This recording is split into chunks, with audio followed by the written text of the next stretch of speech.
What many people don't realize is that occupational therapy started in mental health care. They started in psychiatric facilities, helping individuals to have functional activity to affect their state of being and their functioning in their environment. My favorite occupational therapy quote comes from Mary Riley, and it's man, through the use of his hands, as they are energized by mind and will, can influence the state of his own health. So, man, through the use of her hands, as they are energized by mind and will, can influence the state of her own health. So, the premise is that therapeutic activity, functional activity, purposeful activity can help people in recovery and to be more functional in society. Um, and so this began in the field of psychiatry, psychiatric rehabilitation. And in those days, they used things like floor looms and weaving and all the woodcraft and all these different types of things. And when I went to OT school, I went off in 1988 to Elizabethtown College in Elizabethtown, Pennsylvania, and it was a long-standing occupational therapy program. And it was founded on these basics. And our therapy department had floor looms. We had a wood shop with materials. We did all kinds of, we learned crochet and knitting and woodworking and all kinds of different activities like this. We did a course in clay and pottery making. And we learned these things as a way of using these tools to function with individuals. Now, after World War One,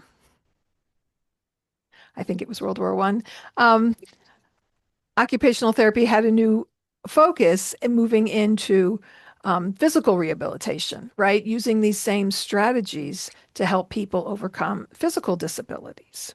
So this quote, it highlights the connection between intention of manual activity and physical health and improvement. So occupational therapy is always focused on work, play, leisure. So how our mind and body are functioning together to do our daily activities, to engage in leisure tasks and, work tasks, whether it's being a student or whatever your job or activity could be, everything from a parent and a caregiver. So this premise guides my profession, and it's become a part of me and in the back of my mind. So flash forward, it's around 2010, and I have a child who's dealing with severe anxiety. And I started thinking about man, through the use of their hands, as they're energized by mind and will, can influence the state of their own health. I had an 8-year-old who wanted to learn to knit. And I kept thinking this would be a great thing to engage her in a purposeful activity to help engage her mind. And I had a friend who came over and she taught my daughter and her friend to knit and to crochet. I also took that time to learn to crochet myself. When I was young, my grandmother taught me the basics of making a chain. And I remember making like a 3 or 4 foot long crochet chain. And I never really asked her how to do more than that. So 30 plus years later, I tell my friend, tell me how to do a little bit more. And so I learned how to make a square and how to do a couple different stitches. And our daughter's now 23 and she does all kinds of knitting and she takes it with her everywhere. It's one of those activities, knitting and crocheting, you could take it on the bus. I took it on the train when I traveled by train, on a car trip while you're sitting watching TV. My daughter takes it to the movie theater. Having our hands, it's engaged in activity, helps our mind. And it's, there's fidget toys and things, but this is functionally making something, right? So we make something, whether it's something pretty or it's a functional thing. I have made, so I moved on from squares to Big sweaters. knitting crocheting washcloths. And I followed a pattern. For me, watching visually to learn was helpful to me. Some people can read a pattern. There's lots of different ways to do it.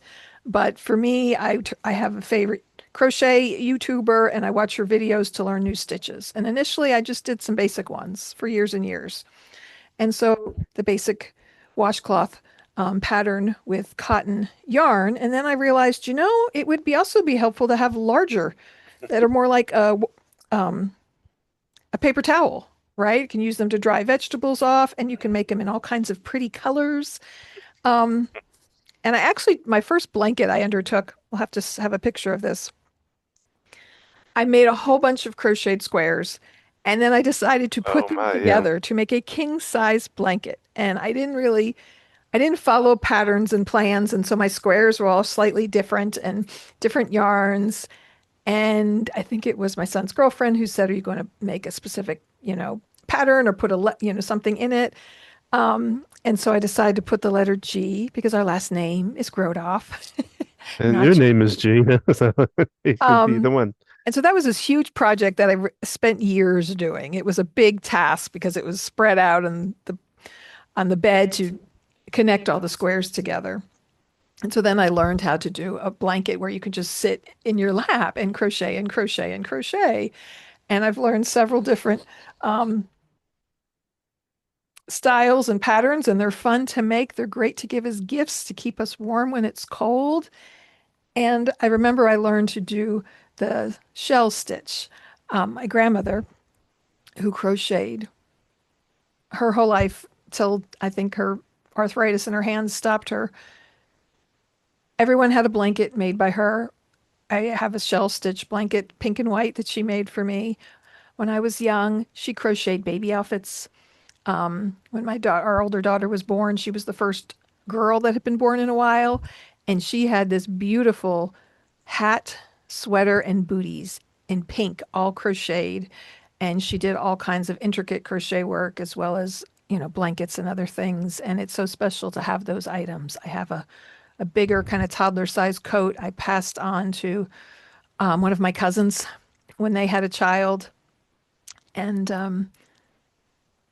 so it's been a fun hobby for me, and it's I've seen the benefits of it, like I learned about as an occupational therapist. Well, hello, this is Don, And this is Gina with Focused Healthy Family. and this is podcast number 210. And today, well, I really I don't want to have time for this. That's what we're calling the podcast today because I it's about don't hobbies. really have time for this, as in hobbies. I'm a caregiver. I'm taking care of my kids and my parents. Who has time to do a hobby, right? Yeah. So, and yet when we don't take care of ourselves, what happens, right? Or maybe your loved one is passed, and now what? So we're going to look at that today. Well, and you didn't really mention that, but you kind of passed it along to our youngest too. I mean, she doesn't do it as much as Yeah, everybody she else. was, goodness, if Abby was 8, she was a year and a half. And she used to take the knitting needles and a ball of yarn and just kind of do this. But then she learned pretty She's young to crochet, and she did it for a while and she did knitting for a while. So she's done it on and off. But when yeah, it's you have a daughter-in-law that can do oh some goodness. wonderful things with this Christmas was Our son's partner unbelievable. is she's made sweaters, gorgeous, gorgeous items. Yes, it's and she's like, I don't have much money, but she makes these gorgeous gifts that are Oh just yeah, that sweater she made so for me, and appreciated. And yes, you'll have to wear your sweater next yeah, podcast on. yeah. You would never know they were handmade. No, Mm. no, like something you'd buy at Kohl's or someplace even bigger than that. But we have do you want to do jokes first? Sure. I used to like origami as a hobby, but I gave it up as it was too much paperwork. And what's Uh, our tip for today, Don? well, I actually found a list of tips for new hobbies, and there's like 50 in it. So I'm not going to put the whole thing up here. I'll put that up on the website afterwards if you want to go to the website to get it. It comes from Familyhood Central, whatever that is. I just kind of found it.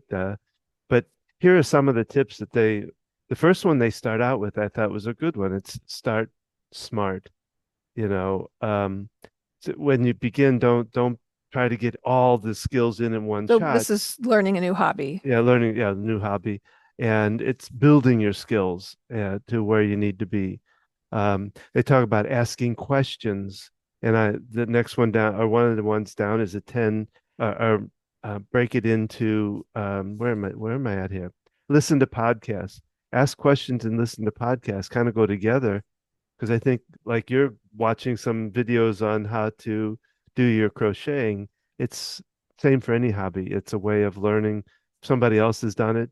They give you the ideas to help you to go through it. Well, one of them is break it down, make it in smaller parts. Don't try to do one when you're learning the skill anyway. You want to take it step by step to really get it. Uh, Attend events. I talk about my brother-in-law does flying. The little planes. Well, I shouldn't say little. They're pretty good sized little planes that he flies Remote around. control But planes. he goes to different events and things like that for it. And it talks about balancing your fun with learning. That it's not just something you get into and it's just something you learn. You want to have some fun at it too. So, like I said, there's 50 of these in here, so I'm not going to read all of them, but I will put it up there for you to find out some more if you're wanting to, like myself, wanting to build a new hobby. There's some good tips for you there. So talking about hobbies and building new hobbies. And I found on agingcare.com a question that someone posed. What activities as a caregiver can you do at home to relax, be centered, maintain friendships? The question is, I'm needing to fit more activities for my own self-care, self-development, as I'm looking for some ideas that I can do at home. I'd like to do what I can from home to maintain a sense of self in all of this, maintain friendships, maintain family connections, stay fit and positive while I'm caring for my parent. My parent goes to a day program, 4 hours or so a day. So what can I do while they're there? Asking others what they do. And so it's interesting kind of reading through some of these responses because this is real, right? Hmm.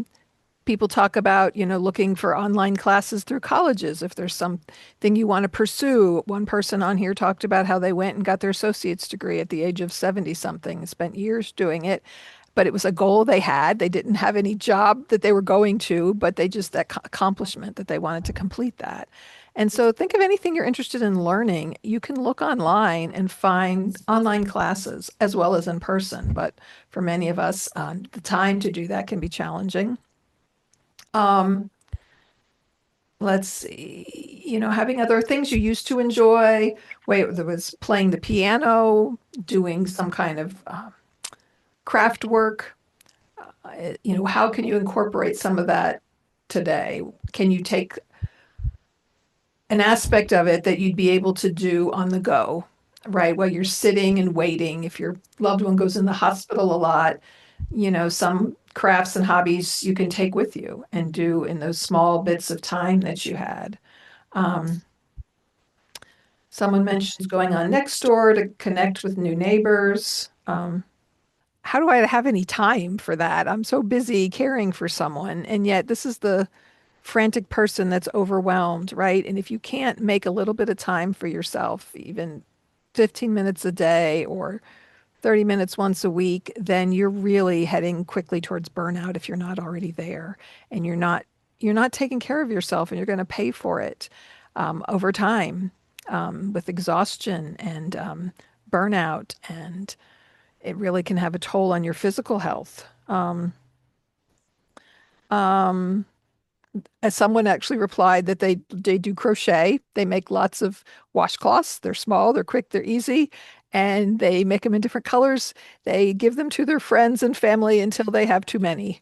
I shared this with my daughter, and she said, "Are you sure you didn't write that, Mom?" Yeah. Um, Gardening, you can do an inside or container garden. Um, Getting out of the house. Someone talks about the importance of getting out of the house. Someone's explored genealogy. Again, these things we can do online. I know our local library here in Rowan County has a whole genealogy area of the library to explore things like that. And it can be good to get out of the house. Sometimes we need to take that time when we have a little bit of time to ourselves. Maybe we have someone coming in to assist or something, or a loved one goes somewhere. Maybe you need to run errands, but can you also take a little time to do something? Or, ask someone else to run an errand or find a way to take a little bit of time for yourself, whether it's just walking around a bookstore for 15 minutes, in between errands, going into some hobby shop or somewhere, you've always been curious, just walk around, just opening your eyes to new ideas and possibilities and getting yourself out of that rut of getting this done and that done and this done and caring for this person and that ongoing need to take care of others. It's draining. Um, Someone talks about they have a treadmill that they use. Um, Someone talks about thinking about what you used to enjoy doing. And oftentimes that's something, if you learned to crochet or knit years ago, you could probably pick it up pretty quickly again. And maybe you're interested in something new that you'd like to learn. If you're really in the throes of caregiving and the stress of it, learning something new might not be for you at that moment. But what about when your loved one passes? What about when, the level of care changes, when they have to go somewhere and you're no longer there, taking care of them 24/7, think about what you might want to do. At least make a list or look up some information about, I'm going to, take the time to do this or that. Um, Start investing in it now by doing some research. People talk about getting massages, foot rubs. Um, I recently got an app on my phone that does a workout, and it's a Tai Chi workout. And I turn it on, and the first few are like 3 or 4 minutes, and it's like you take your loved one to the bathroom, and you're sitting there waiting. You could you could do something like that. You can also there's games that you can do on your phone, from crossword puzzles to all kinds of fun little games. And when you're busy doing this and that and the other, taking a few minutes for that, it can be enjoyable to find just a little bit of fun in your day. Um, Outdoor activities. This person says, I save my favorite TV shows so that when her parents are asleep, she has the guilty pleasure of watching that for a little bit. Someone makes Christmas presents with knitting and crocheting. Um, so thinking about that having something that you enjoy doing for pleasure is important at all stages of our life. Um, Children learn through play, especially in their early years. And it's so important throughout our years and after retirement.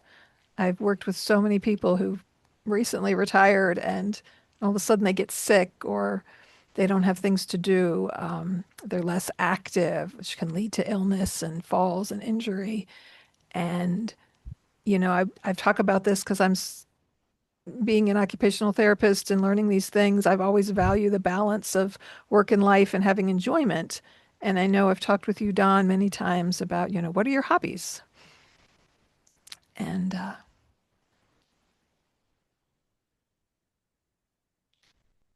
that was a question for you, Don. My hobbies. Um, I was just thinking of one that I've kind of started back a little bit, but it's like riding my bike. And it's not a hobby I can take anywhere, but it is something that I really enjoy. I just gotta well, right now I can't go out in the slush we have going on right now, but I want to get back into it this spring into getting more bike riding out. Doesn't have I don't know if I'll do it. My brother does he goes 30, 40 miles on a bike, and I don't think I'm going to do that, but I will get out and start riding because I've enjoyed it all my life. When I was a kid, that was a big thing for me to be able, when I got my bike, it was like a new freedom for me to get out and explore myself. And we used to live near the river, so I'd ride down to the river, and that was a wasn't too far to ride, but it was an enjoyable ride, and I'd like to get back to doing that. We had a lot of fun when our youngest learned to ride a bike. We would go biking together, and there's some great greenways in the greater Charlotte area for biking. And yeah, We've it's a fun activity. we've got them to they're hanging up right now, but we can get them down. We have them in the garage. Reading can be a good hobby. I know everybody gets you books for Christmas, Don. You enjoy Oh reading. yeah, it has to be now. I do a lot of reading at night. I've got to do more, like spend a little time in the day to do like um, oh, learning stuff and mind boggling stuff, for increasing my mind Kind thought of process and stuff like self-help and self-help, self-care yeah. kind of books, And but then at night it's got to be more of mysteries and things like that I autobiographies can and lose myself in, to help me go get to sleep and stuff. So, yeah, disappearing into a good story can be a wonderful escape from the struggles. Um, just like watching a movie or a show, but reading now we can read on our phone. There's Kindles, there's ways that you can have it without having to have a physical book. Accessing libraries, there's so many free libraries out there to access books, um, virtually. And of course, everybody loves a good physical book to hold, or at oh least yeah, some many of us do. And books are portable, right? yeah. We can read a few pages while we're waiting for somebody, so what if it takes us a long time to read the story? That's something that we can do in small increments of time and kind of disappear for a while. Um, Well, I talking about like you mentioned, our youngest took on um, knitting, but she also we went through a lot of stages of trying different things. She tried whittling, which was kind of fun. I was hoping with that.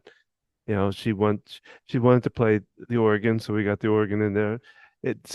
I think these things kind of build on themselves. They may not happen right at the moment, but they can kind of build on themselves. And it's kind of fun to watch them decide what's going to be the best thing for them to take on and live with. So, and this is something to think about too with your loved one. Do they enjoy piano and maybe you don't have room for a piano?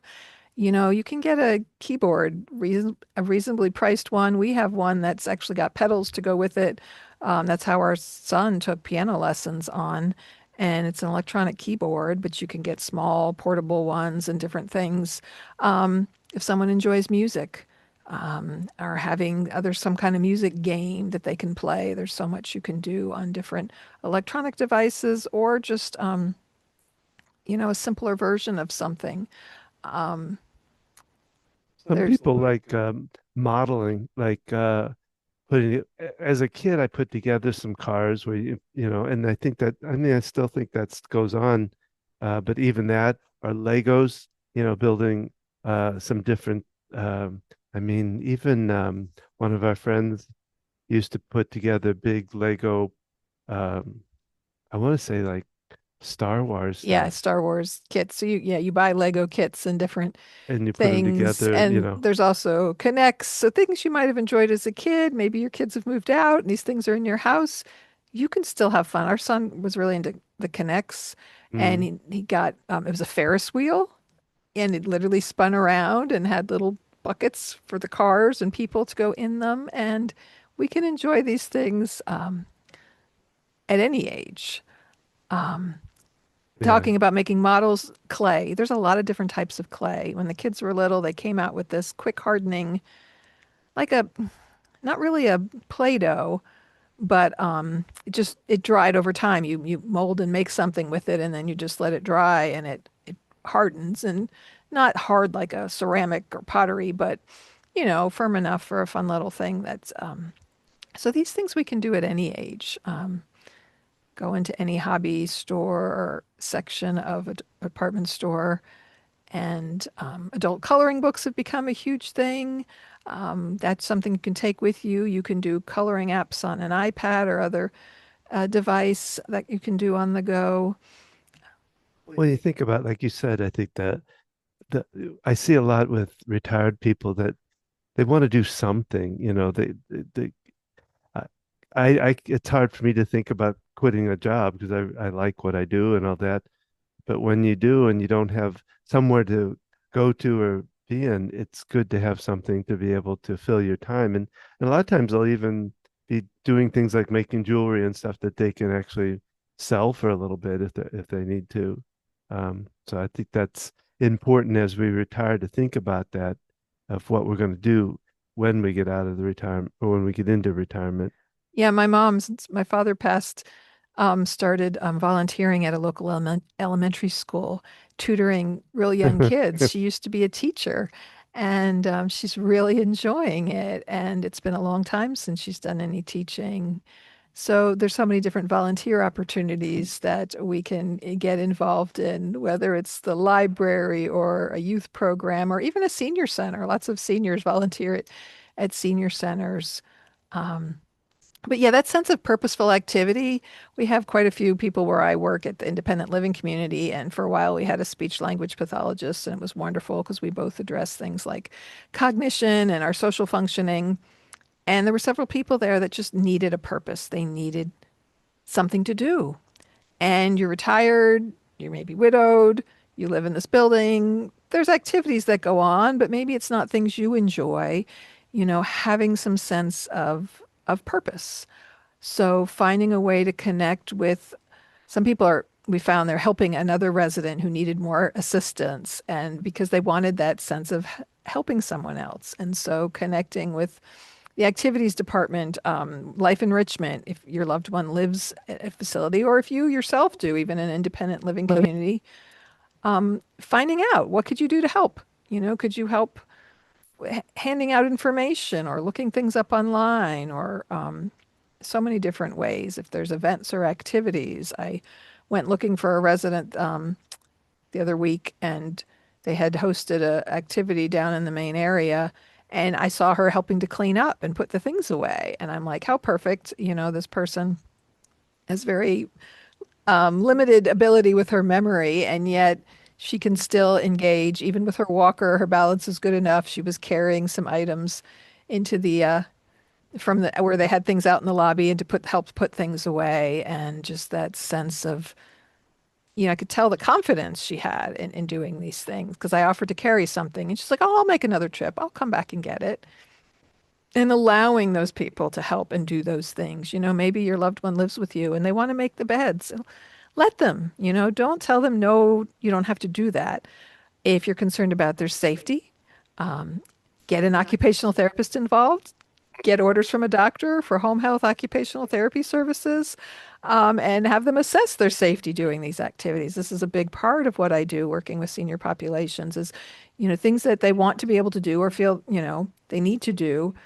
How can we do them safely? How can we modify the activity so that they can do it with, out injuring themselves or leading to a fall? So, as your loved one goes through care in different levels, and even yourself and the care that you need, there's different resources out there that can really be a big help. I know, Don, you were recovering last year from your stroke and your heart attack. And I can only imagine how frustrating that was because you're so used to just in your free time, you've always had a office in the house and you just go and you do work and you weren't at a place where you could just jump in and do that. And I couldn't get the words out. I mean, I still have some trouble with getting the words out, but even then, so even if I tried to do something, I tried to come in here to into this what we call the studio in our house and try to get something done, and it was a little difficult. I remember that it was only about 2 weeks home from the hospital, and I had an interview with somebody, and I didn't have the time to cancel it. So I had to, the night before, I pulled out every bit of information I had and read over it and read over it and read over it so that I'd have some kind of way of being able to answer her on certain questions. And she said I did well at it. But yeah, that it is frustrating because you I, I didn't have hobbies, but my work was a big thing for me. I enjoy it a lot, and I'm trying not to, did being, you try reading, I couldn't. I had trouble concentrating on reading. it? Okay. I couldn't. There's just I didn't have the patience for it. I didn't have the thought for it. It wasn't there. I'm into it now, and I'm reading a lot better now. But yeah, it was that was difficult. Even I'm watching TV was okay, but there was again, you get all this words mixed up in your mind, and it's hard to get them to straighten out and the sound right to you. You know what I a lot of times what I was putting out wasn't always what I meant to be putting The out. stroke Don had affected his language skills, his ability to express what his thoughts were in words. So he knew what he wanted to say, but getting Um, the words out was challenging. And I still remember, Don, the first text I got from you in the hospital. Because even doing communication via text was challenging, mhm, and it was like so powerful to see. You said hello or something or good morning to me, and I'm like, wow, that's huge progress. That you were yeah, doing that because yeah, I did notice you watched a lot of TV initially, and probably because everything else was overwhelming mhm. and you would get like really engrossed in a show, and maybe it took a lot of mental effort to pay attention to do it. Like you said, the areas of your brain that were affected your patience and some processing of information, which made things like reading harder. But yeah, it was interesting just to see that shift. And some people might have had a mild or stroke like you had and recovered, but didn't go back to reading or didn't, you work as a speaker. And so you focused on building those skills again. And so I could see where people just become complacent Yeah. and stop. And when you stop exercising that brain and be like, oh, I used to enjoy that, but I don't now. Well, if you don't work at it, it's not going to come back. It's going to continue to be difficult. I want to say after your first heart attack, you talked about it was harder to read. You struggled a little bit. Oh yeah, that took me a long. That took me probably a year to really gain any of that back because it just it was like it wasn't even about reading. It was just looking at it made it difficult to even be able to look at. It was really kind of weird. Like I said, it wasn't all just about reading certain words and getting them mixed up. It was just looking at it. It would wear me out. Yeah. Yeah, taking in the information, it can be exhausting. Think about young kids who have learning challenges or not. It takes a lot of brain power. Yeah. You have to identify the shapes on the page, figure out what their meaning is, understand the word, and then putting that together in sentences and complex ideas and thoughts. It does take a lot of mental brain functioning and Well, actually, right before we started this, I was looking for one other thing, but I pulled out of my thing, and they were some activities that the speech therapist gave me that I'm going to work on again. I worked on them with them, but it's just adding, you know, as an example, as you're getting ready to do a project, is define all parts of the project, and so that's kind of thing I want to kind of work on because that's just building my kind of my vocabulary, my thought process. So And when you did come home from the hospital, I remember we played some word games. We played, did we play bananagrams? We did some games with words and making words. Bananagrams is kind of like a Scrabble. You get letters and you form words in your own yeah, little board, separately from someone else trying to get rid of all your tiles. And I remember you came up with some things that were not words. Um, and yet, it's something you enjoyed. You've always enjoyed Scrabble. And so we had fun with it. We played some card games that were challenging to you Mhm. and following the rules again. And, the fact that you had those activities you enjoyed before. And this is tricky, when we're dealing with a loved one who maybe never had a hobby or their hobbies were such.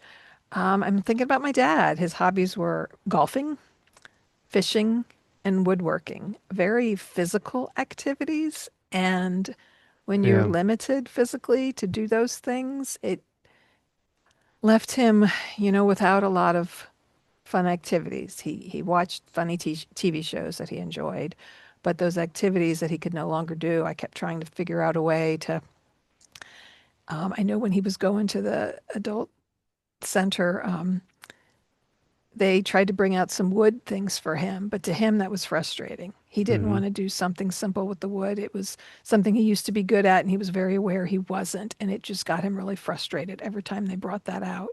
So that's something to think about for yourself and those you're caring for, wanting to help engage them in something they enjoy is maybe if it was something they're really good at, they might just get super frustrated that they're not anymore. Yeah. My favorite thing is having them teach someone else and someone else who doesn't necessarily need to learn a whole lot.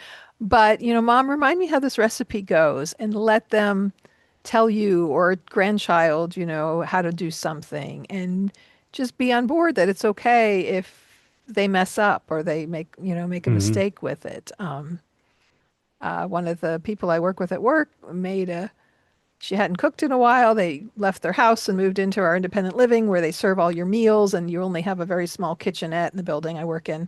So there's not much of a kitchen for most people to be able to cook. And she wanted to make a special fruit cake she made at the holidays and she made it. She said it didn't come out right. And she was thinking it was the pan. She was, and maybe it was. It could have been something like that. And it also could have been, you know, who knows? Was she measuring it exactly? Was there something different, with how she's doing it and not realizing that? Um, but not having to point out those flaws to people. But so thinking about ways to simplify things and how can you incorporate some things you enjoy, or if you want to learn a new hobby, what research, what things can you do now? Because it's about having things you enjoy doing and having that be a part of your life. And doing in a way that's helpful to you. Because my favorite quote um, man, through the use of their hands, as an energized by mind and will, can influence the state of their own health. So think about that for yourself, for your children, for your family members, your aging loved ones that you might be caring for, or if you're a caregiver in any capacity. And thank you for joining us here at Focused Healthy Family. We really hope you've enjoyed this conversation and it gives you something meaningful to think about and reflect on. Don and I would love to hear from you. So please take a moment to leave a comment, a share, a like, subscribe to our podcast, check out our website with additional information. Share this podcast with someone else that you think might enjoy it. Be sure to check back on all the different topics that we've covered over the past, are we at 3 or 4 years, Don? Probably 4 years now. Um, Yeah. we've covered so many different topics. We've had so many different guests on, everything from dealing with caregiving of children, self-care, and caring for aging loved ones. If you're struggling to stay calm in your day, if you're having panic, if you're feeling overwhelmed, if you listen to this podcast and went, "Who has time for that?" Take a few minutes and look at Don's EFT series. People describe EFT as weird, but then after they work with him a few sessions, we might say, well, wait, this is weird, but it works. What can EFT do to help you? So look into the information on our website for Don and EFT and tapping. If you're seeking challenges, looking for information and ideas for caring for an aging loved one, be sure to visit our senior care page for support, resources, and guidance. And you can also find other helpful wellness tips and tools at focusedhealthyfamily.com. Connect with us on social media. You can find us on Facebook at Focused Healthy Family, Instagram, Focused Healthy Family 1, and YouTube at Focused Healthy Family. If you are watching us on this podcast on YouTube, you can also listen anywhere you listen to a podcast and vice versa. And so be sure to check that out. Please share it with others and let us know what's been helpful and what you'd like to hear more of. Join us each Thursday for a new episode of Focused Healthy Family Podcast at focusedhealthyfamilypodcast.com. And again, listen anywhere you listen to your podcasts. And remember, how you speak to your children and your loved ones today shapes their future and yours.